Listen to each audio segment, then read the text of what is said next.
తెలంగాణ వ్యాప్తంగా Marwadi go back అనేటువంటి అంశం చర్చనీయాంశంగా మారింది. సో ఒక సామాన్య వ్యక్తి నుంచి మొదలైనటువంటి అంశం పొలిటికల్ లీడర్లు కూడా చర్చిస్తూ ఉన్నారు. పెద్ద ఎత్తున దేశవ్యాప్తంగా కూడా ఈ అంశం రేపు మారుమోగేటువంటి అవకాశం కనబడుతుంది. మాట్లాడదాం. ప్రొఫెసర్ గాలి వినోద్ కుమార్ గారు మనతో పాటు.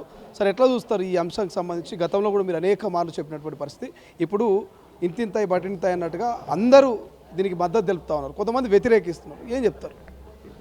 నేను మొదటి నుండి చెప్తున్నా, 2013 నుండి చెప్తున్నా ఈ మాట. మీరు అప్రమత్తం కాకపోతే తెలంగాణ వచ్చిన తర్వాత ప్రమాదం ఆంధ్రులతో కాదు, ఈ ఉత్తరాది వాళ్ళతో, ముఖ్యంగా మార్వాడి గుజరాతీ దోపిడీదారులతో అని చెప్పారు. మరి అది ఇప్పటికీ ప్రజలకు అర్థమైంది. ఇక్కడ 1.5 కోటి మంది నిరుద్యోగులు ఉన్నారు.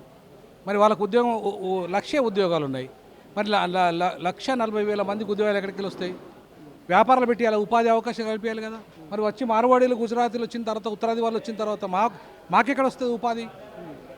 ఉపాధి అవకాశం లేకపోతే మేమెట్లా బతకాలి? సో అది కదా నేను చెప్పింది. తెలంగాణ రాగానే సంబరపడిపోవద్దు. తెలంగాణ వచ్చిన తర్వాత ఈ నిరుద్యోగులకు ఎట్లా ఉపాధి కల్పించాలి, ఉద్యోగ అవకాశాలు ఎట్లా కల్పించాలి, ప్రైవేట్ రంగంలో 75% వాటా ఎట్లా కల్పించాలి, అట్లాగే ప్రభుత్వ రంగంలో 95% వాటా ఎట్లా కల్పించాలి, అది ఫార్మా రంగమైనా, అది రియల్ ఎస్టేట్ రంగమైనా, అది ఇండస్ట్రీస్ అయినా, సినిమా రంగమైనా, అన్ని రంగాల్లో 75% తెలంగాణ వాళ్ళకి రావాలి. హీరోలు 70% ఉండాలి, హీరోయిన్లు 70% ఉండాలి, పరిశ్రమలు 70% ఉండాలి. మొత్తం ఎంటైర్ ప్రైవేట్ రంగం అంతా కూడా 70% తెలంగాణ ఉన్నారా? ఇప్పటికీ ఆంధ్రలో ఉన్నారు, ఇప్పటికీ ఉత్తరాదిలో ఉన్నారు. మరి ఇంకా మనకు తెలంగాణ తెచ్చుకునేది ఎందుకు? మాధవిలత లాంటి వాళ్ళు, బండి సంజయ్ లాంటి వాళ్ళు కొన్ని కామెంట్ చేస్తున్నారు. సో మార్వాడి వాళ్ళు బతకనికి వచ్చారు, బిజినెస్ చేసుకుంటున్నారు. సో వాళ్ళు బిజినెస్ చేసుకుంటారు, ఎవరైనా దేశంలో ఎక్కడైనా బిజినెస్ చేసుకోవచ్చు, దాంట్లో తప్పేముందనేటువంటి ఒక మాటను చెప్తున్నారు. ఏం చెప్తున్నారు? మరి మనం ఇప్పుడు అమెరికాలో పోయి సెటిల్ అయినాము. ఇలా ట్రంప్ ఎలగొడతాడు, తెలంగాణ అమెరికన్స్కే ముందు ఉద్యోగాలు ఇస్తాను నేను, మిగతా వాళ్ళు వెళ్ళిపోయినా అంటాడు. మరి మన తెలంగాణలో ముందు ఉద్యోగాలు ఇవ్వద్దా రేవంత్ రెడ్డి గారు? ఎవరు ఇవ్వాలి? మరి మాధవిలత పోయి అక్కడ పోయి ఎంపీగా పోటీ చేయమను, బండి సంజయ్ని అక్కడ పోయి ఎంపీగా పోటీ చేయమను. ఇక్కడ ఓట్లు వేయం, ఓట్లు మా ప్రజలు వేయరు, అక్కడ పోయి పోటీ చేయమను వాళ్ళు. ఎందుకంటే ఇప్పుడు వాళ్ళు ఇక్కడ ఎంపీలు అయింది, ఇప్పుడు ఎంపీ అయింది బండి సంజయ్, మంత్రి అయింది తెలంగాణ కోటాలనా, లేకపోతే గుజరాత్ కోటాలనా, లేకపోతే హర్యానా కోటాలనా? రాజ్యాంగం హక్కు కల్పించింది మాకు, దేశంలో ఎక్కడైనా బిజినెస్ చేసుకోవచ్చు, దోపిడీ చేయట్లేదని అంటున్నారు. 25% హక్కు, మీకు 70% లేదు. మాకు 70% హక్కు ఉంది. మా శాతాన్ని నువ్వెట్లా ఆక్రమిస్తావు? 20% వరకే ఉండండి మీరే కాదు, దక్షిణాది వాళ్ళు కూడా ఉండాలి. దక్షిణాది రాష్ట్రాలు, ఉత్తరాది రాష్ట్రాలు అందరు కలిపితే 20%. తెలంగాణ ఒక్క పక్క తెలంగాణ వాళ్ళకు 70%. మరి ఐటీ రంగంలో తెలంగాణ వాళ్ళు ఎంతమంది ఉన్నారు? 5% లేరు. ఫార్మా రంగంలో 5% లేరు. ఈ ప్రైవేట్ బ్యాంకులో 5% లేరు. ఇండస్ట్రీలో 5% లేరు. మరి మీరే వచ్చిన తర్వాత, మీరే కబ్జా చేసి మీరే ఇండస్ట్రీ పెట్టిన తర్వాత మీరు అక్కడికి వెళ్ళి ఉద్యోగాలు తెచ్చుకుంటారు. మీ తమిళ మీ కన్నడోడు, మీ మలయాళోడు వాళ్ళు తెచ్చుకుంటారు. వీడేమో గుజరాతోడు, మా ఏది రాజస్థానోడు వీడు తెచ్చుకుంటాడు, ఢిల్లీ ఓన్లీ.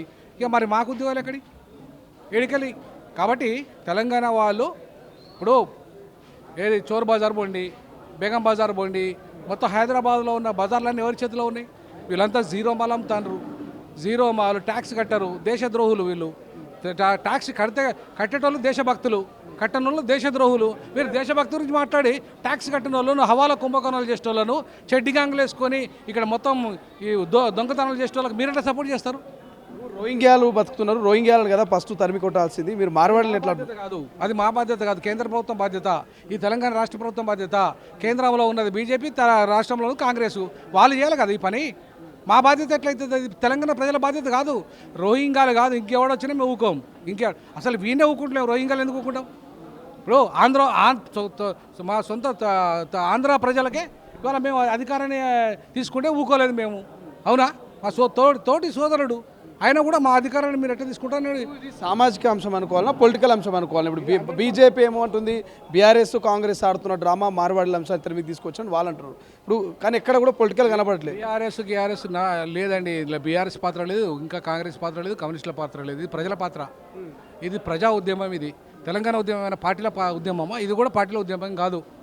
ఇది వినోద్ కుమార్ మాట్లాడినంత మాత్రాన వినోద్ కుమార్ ఉద్యమం కాదు, తెలంగాణ శ్యామ్ మాట్లాడినంత మాత్రాన తెలంగాణ శ్యామ్ది కాదు.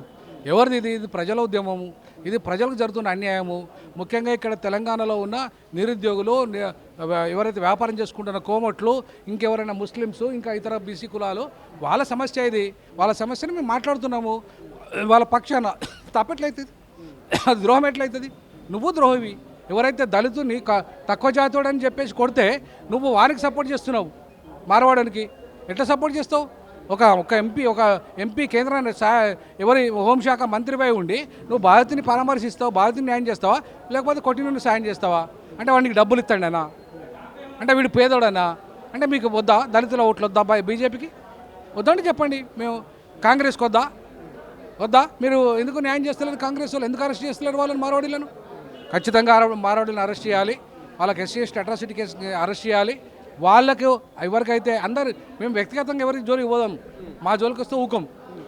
అమన్గల్ లాంటి కొన్ని ప్రాంతాల్లో స్వచ్ఛందంగా బంద్ కూడా పిలుపునిస్తున్నారు. అంటే ఎట్లా నిజంగా ఇది ఒక ఉద్యమంలో ఉరెత్తున లేసే అవకాశం ఉందా? ఇస్తారండి. అక్కడే యాదగిరి గుట్ల మొన్న పెద్ద బంద్ పెట్టారు మార్వాడీలకు వ్యతిరేకంగా.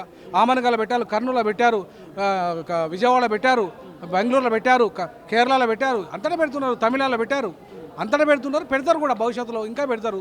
ఎందుకంటే ఇది ప్రజా ఉద్యమం. ప్రజలు ఎవరైతే ఇప్పుడు మనం బ్రిటిష్ వాళ్ళకి వ్యతిరేకంగా ఎందుకు కొట్లాడినాం? వాడు వచ్చి వ్యాపారం పేరు మీద దోపిడీ చేస్తాడనే కదా. ముఖ్యంగా వీళ్ళు కూడా వ్యాపారం పేరు మీద దోపిడీ చేస్తున్నారు, అణిచివేస్తున్నారు. కాబట్టి మేము తిరుగుబాటు చేస్తున్నాము. తప్పేముంటుంది అందులో? ఆర్పీఐ పార్టీ అధ్యక్షునిగా కూడా చెప్తున్నా, ఖచ్చితంగా మా దోపిడీకి వ్యతిరేకంగా పనిచేస్తాం మేము. కంగ్రాచులేషన్స్ కూడా చెప్పాలి మీకు.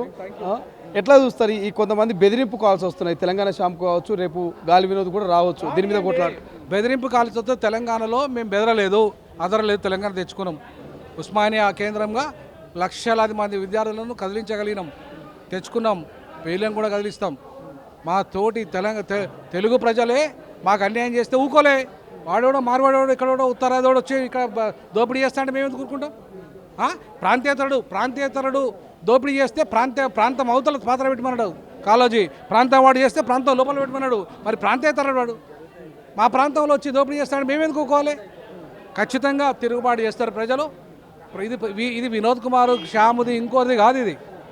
ఇది రచయితలది మాత్రమే కాదు, కళాకారు కవులది కాదు, ఇది ప్రజలది. పొలిటికల్ లీడర్ల మద్దతు లేకుండా ఈ ఉద్యమాన్ని ఎట్లా తీసుకుపోతారు? బీజేపీ చెప్పట్లేదు. మాట్లాడుతున్నా నేను పొలిటికల్ పార్టీ అధ్యక్షుడిని. నేను ఆర్డినరీ పర్సన్ కాదు, నేను ఆర్పీఐ పార్టీ అధ్యక్షుడిని. బాబాసాహెబ్ అంబేద్కర్ వారసుని. దక్షిణాదికి కావాలి హక్కులని కొట్లాడుతున్నవాడిని. దేశానికి రెండో రాజధాని హైదరాబాద్ కావాలనేవాడిని. సుప్రీంకోర్టు బెంచ్ కావాలని కొట్లాడుతున్నవాడిని. ఈ దక్షిణ ఆత్మగౌరవం కోసము, హక్కుల కోసం కొట్లాడుతున్నవాడిని. ఇలా కొత్తగా మాట్లాడతలేను నేను. గత 20 ఏళ్ళుగా ఈ అంశం మాట్లాడుతున్నా, అర్థమైందా? గత 20 ఏళ్ళుగా ఈ ప్రజల పక్షాన, దక్షిణాది ప్రజల పక్షాన కొట్లాడుతున్నా. ఈ ఉత్తరాది వాడు ఎవడంటే వచ్చి ఇక్కడ ఆధిపత్యం చేయడానికి, ఇక్కడ మమ్మల్ని అణిచివేయడానికి, మమ్మల్ని దోపిడీ చేయడానికి, మా మీద దాడులు చేయడానికి వాడేవాడండి. ఖచ్చితంగా నిలదీస్తాం.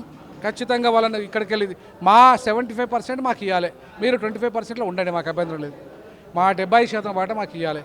ఇవ్వకపోతే ఊకం, ప్రజలు తిరుగుబాటు చేస్తారు. ఏంది భవిష్యత్ కార్యాచరణ ఏమైనా ప్రకటించబోతుంది? స్వచ్ఛందంగా ఆంధ్రోళ్ళని ఎట్లయితే మేము బహిష్కరించినామో వాళ్ళ వస్తువులను, మార్వాడీలని, గుజరాతీలని, ఉత్తరాది వాళ్ళ యొక్క వస్తు బహిష్కరణ జరుగుతుంది. గాంధేయ మార్గంలో వాళ్ళ వస్తు బహిష్కరణ మేము కొనం. మా తెలంగాణ వాళ్ళ దగ్గరికి వెళ్ళి కొంటాం. అవసరం అనుకుంటే దక్షిణాది వాళ్ళ షాపులలో కొంటాం, కానీ ఉత్తరాది వాళ్ళ షాపులో కొనం. Okay, thank you so much. ఇది మొత్తం మీద ప్రొఫెసర్ గాలి వినోద్ కుమార్ గారు క్లియర్ చెప్తాను. 75% లోకల్కు, 25% మరి రాజస్థాన్ అయినా గుజరాతీ వాళ్ళైనా ఇక్కడ పనిచేసుకోవాల్సిన అవసరం ఉన్నది. ఖచ్చితంగా మేము స్వచ్ఛందంగానే వస్తువుల బహిష్కరణ చేస్తాం. మార్వాడి షాపులో ఎవరం కొనము, ఎవరం కూడా మార్వాడి షాప్కి వెళ్ళము. ఖచ్చితంగా గతంలో మరి బ్రిటిష్ వాళ్ళని ఎట్లయితే తరిమి కొట్టామో ఖచ్చితంగా మరి గుజరాతీ, రాజస్థాన్ కూడా ఖచ్చితంగా వాళ్ళ ప్రాంతాలకు పంపిస్తాం. లోకల్లో ఉన్న వారికి ఉపాధి అవకాశాన్ని కల్పించే విధంగా పోరాటాన్ని ముందుకు తీసుకుపోతామంటూ ఇక ప్రొఫెసర్ గాలి వినోద్ కుమార్ చెప్తున్నటువంటి పరిస్థితి. చూద్దాం, ఇది రోజు రోజుకు వివాదంగా మారుతుంది. రోజు రోజుకు మరొక తెలంగాణ ఉద్యమంలో దారి తీయబోతున్నది మార్వాడి గో బ్యాక్ అనేటువంటి అంశం. ఎటువంటి పరిణామాలకు దారి తీయబోతున్నది, ఎక్కడికి పోతున్నది అనేది భవిష్యత్తులో చూడాల్సిన అవసరం ఉంది. కెమెరా పర్సన్ అజయ్తో శ్రీశైలం, తొలి వెలుగు, సోమాజు. అసలైన తొలి వెలుగు. ఫాలో వాట్సాప్ @తొలి వెలుగు official.